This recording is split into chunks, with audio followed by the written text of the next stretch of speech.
हरिओम आत्मीय भक्तजनों सप्रेम जय श्री हरि ओम ऐम ओम श्री गुरुचरण कमलेहो नमः। आज का प्रसंग है महामना की विवेकशीलता। एक बार की बात है, भोजन के विषय में महामना की विवेकशीलता बड़ा ही अद्भुत रही। एक बार का प्रसंग है, पद्मकांत मालवीय वहीं उन्हीं के साथ कुलाधिपति निवास में रहकर हिंदू स्कूल में पढ़ने जाते थे।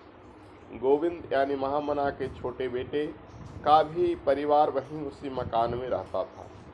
एक दिन स्कूल जाने का समय हो गया था, परंतु गोविंद जी की रसोई तैयार नहीं थी। फलतः पद्मकांत महामना के चौके में जाकर रसोईदार से खाने की बात कही।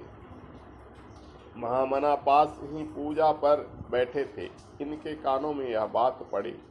झट से उन्होंने पद्मकांत को अपने पास बुलाया और उनके हाथ पर 1 रुपया रखकर स्कूल के पास वाली दुकान से मिठाई खरीदकर खाने का आदेश दिया।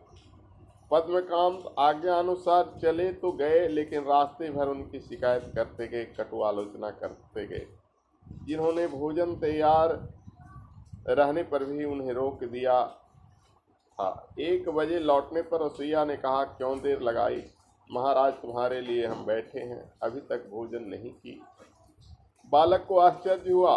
महामना ने पास बुलाकर उनसे कहा, देखो बुरा नहीं मानना, भोजन मैंने तुम्हें करने नहीं दिया।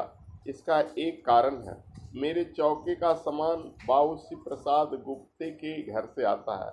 दिन रात में कुछ देर ही सही मैं देश के लिए, राष्ट्र के लिए काम करता हूँ।